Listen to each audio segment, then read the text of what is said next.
महाभोज। मनु भंडारी। आज हरिजन टोला से हरिजनों के एक दल के मुखिया ने आकर पांडे जी को आश्वासन दिया है कि उनके वोट लखन को ही मिलेंगे। तभी से सभी लोग पीछे पड़े हुए हैं लखन के कि इसी बात पर कुछ हो जाए, लेकिन लखन है कि सांस ही नहीं ले रहा इस पर। जोरावर ने धिक्कारते हुए कहा, अरे यह सूम कुछ नहीं करेगा। ठीक है, हमारी चौपाल में होगा आज का खाना पीना। बिंदा की गिरफ्तारी और सक्सेना के तबादले की खबर से निश्चिंत ही नहीं, बेहद उत्साहित कर दिया है जोरावर को। भेजे में गर्मी भर दी झूठ मूठ की, वरना हम क्या दा साहब का साथ छोड़ सकते हैं कभी। अपनी कही बात का विश्वास दिलाने के लिए ही तरह तरह की फितरत में रहता है आजकल। शाम को 10-12 लोगों का जमावड़ा जम गया चौपाल में। स्कॉच की बोतल खुली है। शहर से स्पेशल सीख कबाब और पनीर के पकोड़े आए हैं। दा साहब के संरक्षण में पला लखन सिंह पीने का शौक नहीं रखता। कभी कभी चोरी छिपे एक आध पैग चढ़ा ले तो यह दूसरी बात है, पर पांडे जी की तो यह दैनिक आवश्यकता है। शाम को 2 पैग के बिना न सारे दिन की थकान मिटती है, न ही अगले दिन के लिए चुस्ती आती है। और जोरावर विलायती चाहे कितनी ही पी ले, जब तक थोड़ी देसी नहीं लेता तृप्ति नहीं होती। लखन की सुस्ती और ढीला ढालापन देखकर फटकारा पांडे जी ने, तुम्हारी तरफ की दावत जोरदार जोरावर कर रहा है, अब क्या जो मुंह लटका रखा है। लेकिन लखन की उदासी है कि छंट नहीं रही। इधर बहुत उत्साह से काम कर रहा था लखन, लेकिन जिस दिन से बिंदा पकड़ा गया उस दिन से पता नहीं क्या हो गया है उसे। गिरफ्तारी के समय वह स्वयं उपस्थित था और शहर के थाने तक भी गया साथ में। बिंदा का बेशुमार चिल्लाना और अंगारे की तरह धधकती हुई उसकी आंखें, भूल ही नहीं पा रहा है वह उन आंखों को। बल्कि अब तो हालत यह हो गई है कि शहर के हर आदमी के चेहरे पर उसे वे ही आंखें दिखाई देने लगी हैं। एक अजीब सी दहशत समा गई है उसके मन में। शुरू से दा साहब के साथ रहने के बावजूद राजनीति में इतना पगा नहीं कि ऐसी बातों का कोई असर ही ना हो। जोरावर ने जब सुना तो बड़ी जोर से हंसा। बड़ा पिद्दी दिल है इस लखन का तो, जो बिंदा जैसे थर्ड रेट गुंडे से डर गया। अगर किसी खांटी से पाला पड़ गया तो ये ससुरा हगने मूतने लगेगा। पांडे जी विषय को खींचकर असली मुद्दे पर ले आए। बिंदा की गिरफ्तारी से 5% वोट तो कटे ही समझो। विरोधी लोग खूब प्रचार कर रहे हैं इसका भी। यह अच्छा हुआ कि रैली के एक दिन बाद हुई गिरफ्तारी, फिर भी 5% तो गए। तुम फिक्र नहीं करो पांडे जी, जोरावर के रहते हमें मालूम है शुक्ल बाबू को वोट कौन देने वाले हैं। तुम क्या सोचते हो हमारे रहते बूथ पर पहुंच पाएंगे वो लोग? जोरावर के राज में वही वोट दे पाएंगे जिन्हें जोरावर चाहेगा। अब यह तो चुनाव का परिणाम बताएगा। इन बातों से पूरी तरह आश्वस्त नहीं हो पाते पांडे जी। चुनाव का परिणाम क्या बताएगा, हम बताते हैं, समझ लो जीत गए चुनाव। और हाथ के एक जोरदार झटके से उसने विजय की घोषणा कर दी। इस जश्न को जीत का जश्न ही समझो। और जोरावर ने फिर सबके गिलास भर दिए। रात 1 बजे खाना लगा, उसके पहले तक लोग जश्न के मूड में पीते ही रहे। लॉन में कनात और शामियाना लगा है और पेड़ और पौधों पर रंग बिखरे फूल खिले हैं। श्री और श्रीमती सिन्हा बड़े उत्साह और आत्मीयता से स्वागत कर रहे हैं आने वालों का। बड़े बड़े सरकारी अफसर, व्यापारी, वकील, डॉक्टर, कहना चाहिए क्रीम ऑफ द टाउन जुटा हुआ है इस समय सिन्हा साहब के लॉन में। वर्दीधारी बैरेट ट्रे में सॉफ्ट ड्रिंक्स लेकर घूम रहे हैं। यहां से वहां तक फैली सजी संवरी मोटी छरहरी महिलाएं ही उपकृत कर रही हैं इन लोगों को। पुरुषों की भी भीड़ तो टुकड़ों टुकड़ों में ऊपर नीचे आ जा रही है। यो महिलाओं के लिए भी वह क्षेत्र वर्जित कतई नहीं, पर कम ही है उनकी संख्या वहां। ऊपर के कमरे में बकायदा बार बना हुआ है। शिवाज, रीगल, ब्लैक डॉग से लेकर देशी रम, कम से कम 25 किस्म की शराबें रखी हुई है वहां। और सिन्हा साहब के दोनों पुत्र बड़ी शालीनता और मुस्तैदी से सबको अपनी अपनी पसंद का ड्रिंक डाल डाल कर दे रहे हैं। सिन्हा साहब शिष्टता के नाते हर किसी के पास 2 मिनट जाकर बधाई के बोझ से बोझिल होते जा रहे हैं। श्रीमती सिन्हा बिना किसी काम के ही अपने भारी भरकम शरीर को बड़ी फुर्ती से इधर उधर घुमाकर ऐसी व्यस्तता का आभास दे रही हैं कि लगता है जैसे इनके चलने से ही पार्टी चल रही है। तभी इनकम टैक्स कमिश्नर वर्मा, जो उम्र में कुछ बड़े होने के बावजूद अपने को सिन्हा का लंगोटिया यार कहते हैं, गेट से ही गुहारते हुए घुसे। अरे सिन्हा, मुबारक हो भाई। और बड़ी गर्मजोशी से सिन्हा के गले मिले। फिर बड़ी शराफत भरी मुस्कान के साथ कहा, यार बड़ी रौनकें लगा रखी है, लगता है बिना डिजर्व किए प्रमोशन मिल गया तुझे, वरना रूटीन में ऐसा क्या रखा है। कैसी बात करते हो भाई साहब, यह पार्टी खाली प्रमोशन की थोड़े है कोई। कुछ थिरकते हुए श्रीमती सिन्हा ने कहा तो चेहरे पर अपार विस्मय लाकर वर्मा बोले, तो और क्या हो गया तुम्हारे घर में? 10 दिन को मैं बाहर गया, इस बीच में भाई लोगों ने पार्टी करने का मौका भी पैदा कर लिया। फिर बड़े नाटकीय अंदाज में पूछा, बात क्या हो गई? अपनी कैद की 25वीं वर्षगांठ मना रहे हैं। लाला दीनदयाल ने अपनी तरफ से भारी मजाक किया। ओहो, यह बात है क्या? तब तो इनाम के तौर पर महीने 2 महीने की छुट्टी दिलवा देनी चाहिए सिन्हा को इस कैद से। क्यों भाभी जी? कमाल करते हैं आप भी भाई साहब। ठुमकते हुए मिसेस सिन्हा बोली, कैद तो मैंने 25 साल तक काटी है। पुलिस वाले के साथ रहना किसी सजा से कम होता है क्या? इनाम तो मुझे मिलना चाहिए। ठीक है, तो इनाम के तौर पर आप छुट्टी ले लीजिए, सिन्हा को मैं अपने साथ ले जाता हूं। एक सम्मिलित ठहाका। इसके बाद छोटे छोटे दलों में बंटकर लोग आपस में बातचीत करने लगे। हाथों में कीमती गिलास थामे हुए कोई दल देश में बढ़ते भ्रष्टाचार पर चिंता कर रहा था, तो कोई फैलती हुई अव्यवस्था पर। किसी के सोच और रोष का विषय था देश का तेजी से गिरता हुआ नैतिक स्तर, तो किसी को दिन ब दिन बढ़ते हुए मूल्य परेशान कर रहे थे। रोगन पॉलिश से चमकती हुई लकदक कपड़ों में लिपटी स्त्रियां पुरुषों की हाँ में हाँ मिला रही थी। लेकिन किसी के दिमाग में एक क्षण के लिए भी यह बात ना आई कि डीआईजी की हैसियत का आदमी इतनी कीमती शराबें कहाँ से पिला सकता है, कैसे पिला सकता है। किसी बड़े जोहरी की दुकान के शोकेश की शोभा बढ़ाने वाला कम से कम 20-25 हजार का हीरों का सेट श्रीमती सिन्हा के शरीर की शोभा बढ़ाने कैसे आ पहुंचा, कहां से आ पहुंचा? नहीं, ये बातें गिने चुने मूर्खों को छोड़कर अब किसी को परेशान नहीं करती। परेशान करना तो दूर, क्षण भर के लिए भी किसी के दिमाग में नहीं आती। कुछ बातें, कुछ तथ्य, कुछ स्थितियां प्रचलित होते होते सबके बीच इस तरह स्वीकृति पा लेते हैं कि फिर वे लोगों की सोच की सीमा में रहती ही नहीं। खाने की पुकार के साथ ही लोग 2 टेबलों में बंट गए। शामेश निरामेश, गर्मा गर्म खाने की महक, प्लेटों चम्मचों की खनखनाहट, बातों, कह कहों और ठहाकों से सारा लोन गुलजार हो उठा। हलक से उतरकर पेट में गई हुई शराब अब दिमागों पर छा गई और सारी दुनिया बड़ी हसीन, बड़ी रंगीन, बड़ी खुशगवार हो उठी थी। दत्ता बाबू के मन में दा साहब की शाबाशी से खुशी और जेब में कागज के डबल कोटे का परमिट पड़ा हुआ है और वे जमीन से 1.5 इंच ऊपर महसूस कर रहे हैं अपने को। हलवाई के यहाँ से 10 सेर ताजा बूंदी के लड्डू बंधवाए। आज प्रेस में मिठाई बांटेंगे सबको, और अगर हो सका तो 15-15 दिन के बोनस की घोषणा भी कर देंगे। प्रेस पहुंचकर भवानी के सामने कागज का परमिट रखते हुए कहा, लो, अब तो विश्वास हुआ।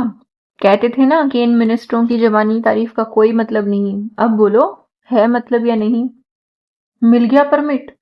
एकदम उछल पड़ा भवानी। वाह, कागज संकट के इस समय में कोटा डबल हो जाए तो समझो कि पो 12। पिछले 15 दिनों में 9 विज्ञापन ला कर दिए हैं तुम्हें। आज 4 की बात और पक्की करके आया हूं। रति ने फोन कर दिया था कि विकास एडवर्टाइजिंग कंपनी को बस 4 विज्ञापनों की जगह रिजर्व करवा ली। आइटम बदलते रहेंगे हर महीने। कल नरोत्तम को भेजकर इस महीने के ब्लॉक्स मंगवा लेना। जियो जियो, पूरे उत्साह में चिल्लाया भवानी। यह तो हो गया, अब देश में क्रांति लाओ मशाल के जरिए, नहीं तो यह जीना मरने में बदल जाएगा। दत्ता बाबू ने कहा, तुम फिक्र मत करो। और भवानी ने कुछ ऐसी तत्परता से दराज खोली मानो दराज से ही क्रांति निकाल लाएंगे। पर निकाला केवल एक सफेद कागज और उसे सामने फैलाकर कलम खोलते हुए बोले, देश में क्रांति जब आएगी तब आएगी, और कमबख्त कभी आएगी भी या नहीं भगवान जाने, पर मशाल के दफ्तर और मशाल के संपादक, सह संपादक की जिंदगी में तो क्रांति दरवाजे पर आकर खड़ी है समझो। अभी सारा हिसाब समझाकर तुम्हें क्रांति की झलक भी दिखा देता। ऐसी की तैसी तुम्हारे हिसाब की। कागज सरकाकर एक ओर कर दिया दत्ता बाबू ने और बोले, पहले मिठाई बांटो, लड्डू लाया हूं मैं, और सोचता हूं कि 15-15 दिन के बोनस की घोषणा भी कर दूं। अभी केवल मिठाई बांट दो, बोनस की बात अगले महीने के लिए रख दो, स्टेप बाय स्टेप। क्रांति को ऐसी रफ्तार से चलने दो कि हमारे लिए करना संभव हो और बाकी लोगों के लिए पचाना, समझे? थोड़ी ही देर में प्रेस के सारे लोग दफ्तर के बाहर वाले बरामदे में जमा हो गए। सबको लड्डू दिए गए और फिर चाय और गरम समोसे खिलाए गए। निहायत ही अनौपचारिक से इस जश्न में दत्ता बाबू ने एक छोटा सा औपचारिक भाषण दिया।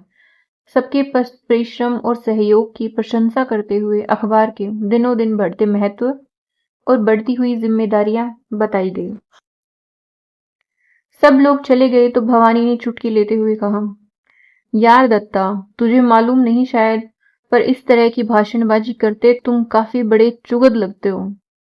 दा साहब के पास से आने के बाद 2-4 दिनों तक यह चुगदपना छाया रहता है तुम पर। और खुद ही खीखी करके हंसने लगा। शाम को भवानी बोला, अब जरा अपने रोजमर्रा के रूटीन में भी क्रांति आ जाए। आज नरोत्तम को भी बुलवा लेते हैं, लेकिन घर में चलकर बिल्कुल नहीं बैठेंगे, किसी बढ़िया जगह। और जब वे प्रेस से निकले तो बिना पिए हुए ही हल्का हल्का सरूर छाया हुआ था उन पर। सुकुल बाबू की शानदार रैली के उपलक्ष्य में आयोजित एक जश्न। निसंदेह नया कीर्तिमान स्थापित किया है इस रैली ने। पिछले महीने से केवल दा साहब का स्तुतिगान करने वाले मशाल ने भी स्वीकार किया कि इस प्रांत के इतिहास में आज तक तो ऐसी रैली कभी नहीं हुई। 1 लाख से ऊपर ही आदमी जुटे थे वहां। देखने वाला दृश्य था। बिसु की मौत और हरिजनों पर होने वाले अत्याचारों के विरोध में सैकड़ों लोग पोस्टर लिए खड़े थे। सुकुल बाबू का कहना था कि एकदम 42 वाला समा उपस्थित हो गया था। सत्तारूढ़ पार्टी के लोग तो दीदे फाड़ फाड़ कर देखते ही रह गए। सबको जैसे अपनी असली तस्वीर दिखने लगी थी उसमें। सहमते मन से सब अपनी अपनी कुर्सियों के पाए सहलाने लगे। रैली की इस अभूतपूर्व सफलता पर गदगद हो भीतर तक कृतज्ञ होकर बिहारी भाई को बाहों में भर लिया था सुकुल बाबू ने। इसमें संदेह नहीं कि इसका सारा श्रेय बिहारी भाई को ही है। पिछले 10-12 दिन से तो रात दिन एक कर दिया था बिहारी भाई ने। कुछ घंटों को भी मुश्किल से सोए होंगे वह। पैसा तो जरूर पानी की तरह बहाया, पर अपने कार्यकर्ताओं का दूर दूर तक और कोने कोने में ऐसा जाल बिछाया कि रैली वाले दिन खेत मजदूर और हरिजनों के किसी भी घर में आदमी तो दूर, चिड़िया का बच्चा तक नहीं रह पाया होगा। इस रैली को तो जोरदार ढंग से सेलिब्रेट करना पड़ेगा सुकुल बाबू। हर समय सेलिब्रेशन का मौका ढूंढने वाले लालता बाबू बोले तो काशी ने अपने उसी व्यंग्यात्मक लहजे में कहा, क्यों नहीं, बिसु की मौत और हरिजनों पर होने वाले जुल्म तो सेलिब्रेट होने चाहिए। इससे मौजू मौका और कब मिलेगा। बेमौके उछाला गया यह फूहड़ व्यंग अच्छा नहीं लगा सुकुल बाबू को। केवल नजरों से ही काशी को फटकार दिया उन्होंने और लालता बाबू को सौंप दिया यह काम। लेकिन रैली के ठीक दूसरे दिन बिंदा की गिरफ्तारी ने बिहारी को सरोहा में इतना व्यस्त बना दिया कि उस दिन तो कुछ हो नहीं सका। आज भी सब लोग करीब 2-2 पैग चढ़ा चुके, तब जाकर प्रकट हुए बिहारी भाई। बिना दूल्हे की ही दावत शुरू कर दी हमने, तो क्या करते। कोई बात नहीं। अपने इस महत्व पर भीतर ही भीतर पुलकित हैं बिहारी भाई। बातचीत का एक ही विषय है, सरोहा चुनाव। बिंदा की गिरफ्तारी ने तो हमारा पक्ष और भी मजबूत कर दिया। बड़े ही माकूल मौके पर हुई गिरफ्तारी। एक उल्लसित सवर। 2 दिन पहले हो गई होती तो रैली में 10-20 पोस्टर बिंदा के नाम के भी उठवा देते। वैसे घर घर जाकर गुस्सा तो खूब भड़का दिया है सबका। मीटिंग भी खूब धुआंधार हुई थी उस दिन। देखना, नहीं करके भी 10% वोट तो फूट ही जाएंगे हमारी तरफ। एक सुखद सूचना। बिंदा ससुरा तो हाथ नहीं रखने देता था। अब उसकी बीवी से वे सारे प्रमाण निकलवाओ जो बिसु ने जुटाए थे। वह दे देगी। कहो कि हम लड़ेंगे केस बिंदा का। एक विवेकपूर्ण सुझाव। हाँ, चुनाव हार गए तो जरूर केस लड़ोगे, जीत गए तो कितनी बड़ी बड़ी बातें आ जाएंगी करने के लिए। उनके सामने इस केस की भला क्या अहमियत। एक व्यंग्योक्ति। दा साहब की यह चाल उल्टी कैसे पड़ गई। इतनी आसानी से उल्टी चाल चलने वाले तो नहीं है दा साहब, जरूर कुछ होगा उनके दिमाग में। एक शंका। भूलो मत, चतुर कोवा ही विष्ठा पर बैठता है। खेत मजदूरों और हरिजनों के सारे वोट गए इस बार, पक्की बात। शंका का समाधान। बहुत ऊंचे किस्म की घाघ और घुन्नी चीज है दा साहब। शंका जारी। सुकुल बाबू जब कुर्सी पर थे तो भी वे भी कुछ कम नहीं थे, और आज कुर्सी मिल जाए तो कल फिर देखना, यह कुर्सी साली सबको विषांतर। अरे यूं तो धोती के नीचे सभी नंगे, और ससुरी इस राजनीति में तो धोती के बाहर भी नंगे। पर दा साहब एकदम अपवाद, धोती के नीचे भी धोती निकलेगी इस गीता बांचने वाले के। खाल खींचने पर ही सामने आ सकता है इसका नंगापन। सारे बदन को थरथरा देने वाला एक सम्मिलित ठहाका। चुनाव जीत गए तो बहुत शानदार पार्टी लेंगे आपकी गुलाबी बाग वाली कोठे में। धत तेरे की, तुम जैसा आदमी अपनी औकात से ऊपर उठ ही नहीं सकता, मांगी भी तो पार्टी। जीतने के 6 महीने के अंदर अंदर अपना मंत्रिमंडल बनाना होगा। सुकुल बाबू के लिए चुनौती है आपके पास। पोर्टफोलियो वाले मुख्यमंत्री आप, और बिना पोर्टफोलियो वाले बिहारी भाई। और फिर धीरे धीरे तरंग में आकर सब लोग अपनी अपनी संभावित उपलब्धियों की ख्वाब देखने लगे। शहर के अलग अलग भागों में अलग अलग ढंग से जश्न मनाती, मौज मस्ती में डूबी इस विशाल बिरादरी से कटे हुए 3 लोग, सक्सेना, लोशन बाबू और बिंदा, पूरी तरह उपेक्षित, परित्यक्त और एक तरफ फेंके हुए। अपनी सस्पेंशन का ऑर्डर पढ़ने के बाद भी जैसे कोई प्रतिक्रिया नहीं हुई सक्सेना के मन में, न दुख की न पश्चाताप की। सामने बच्चों को खाना परोसती हुई पत्नी पर नजर पड़ी। क्या कहेंगे उससे, और कैसे लेगी वह इस खबर को। क्षण भर के लिए जाने कैसी करुणा उमड़ आई पत्नी के लिए मन में, पर थोड़ी देर में ही रुक्मा का चेहरा उभर आया। 3 दिन तक जब वह बिंदा को लिए लिए हरिजन टोला और टिठरी गांव में घूमते रहे थे, तो रुक्मा ने हाथ जोड़कर कहा था, इन्हें अपने साथ मत ले जाइए साहेब जी, इन्हें जरूर कोई कुछ कर करा देगा, फिर क्या होगा, इस बच्चे का क्या होगा। और इस पर बिंदा की दहाड़ती हुई घुड़की, चुप कर, तू सोचती है तेरे पीछे मैं जनका होकर बैठ जाऊंगा। Binda is the real culprit. Oh no sir, यह नहीं हो सकता, यह सरासर गलत है। मैंने इस केस का रेसा रेसा उधेड़ कर देखा है। मैं पर डीआईजी के पास पूरी रिपोर्ट तैयार है, अकाट्य तर्कों के ठोस प्रमाणों से पुष्ट। बिसु के जेल में आने के पहले बिंदा का पूरा व्यवहार एक सीधे सरल सामान्य आदमी का व्यवहार था, पर बिसु से परिचय होने के बाद एक खास तरह की तुरशी और तेजी आ गई उनके मिजाज में। अपनी पत्नी के प्रेमी को देखकर होता ही है ऐसा, कोई बर्दाश्त नहीं कर सकता। बिंदा जैसा आदमी तो कभी नहीं। मरने वाले दिन बिसु ने अपना अंतिम भोजन बिंदा के घर किया। हीरा के बयान से यह साफ है कि शाम का खाना उसने नहीं खाया। डॉक्टरी रिपोर्ट में जिस जहर की बात है वह 10-12 घंटे पहले असर करने वाला है। वह जहर इस खाने के साथ ही पहुंचा है बिसु के पेट में। खाना खिलाते ही बिंदा शहर चला गया और दूसरे दिन लौटा। जाने से पहले बिंदा ने झगड़े की बात खुद स्वीकार की है। बिंदा ने समझ लिया कि अभी जैसा माहौल है उसमें आसानी से। और फिर सक्सेना के लिए शब्दों के अर्थ ही गायब हो गए, सिर पैर अर्थ तुक सभी। पागल खाने और थाने में कोई फर्क रहने दिया है आप लोगों ने? यहाँ जो कुछ भी होता है उसका कोई सिर पैर तुक। बिंदा की आवाज और उसकी चीरती हुई डीआईजी की आवाज। बिंदा ने ही मारा है बिसु को।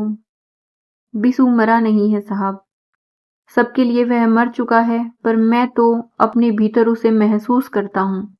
मैं तो वह मर सकता ही नहीं साहब। आप देखिए आगजनी के असली मुजरिम जो अब तक, और आप इस बिंदा के साथ पार्टी बनाकर आगजनी की घटना के प्रमाण जुटा रहे थे।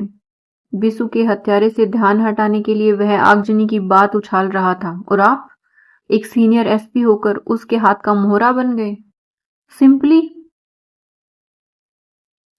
सरासर झूठ है यह। ऑफिस की मर्यादा और अनुशासन की सारी सीमाओं को तोड़कर एक तरह से चीख पड़े थे सिन्हा। उसके बाद उन्होंने क्या क्या कहा उन्हें कुछ याद नहीं। सिर्फ एक एहसास था कि जैसे वे नहीं, उनके भीतर से कोई और बोले चला जा रहा हो। लेकिन अब आज तक वे भीतरी उबाल और बाहरी दबाव के बीच टुकड़े टुकड़े होकर हमेशा घुटते ही आए थे। हर बार दिनेश को लड़ाई के मैदान में ले तो जरूर गए हैं, पर जैसे ही गोलियां चली हैं उसे वहीं छोड़कर भाग आई हैं, अकेला निहत्था।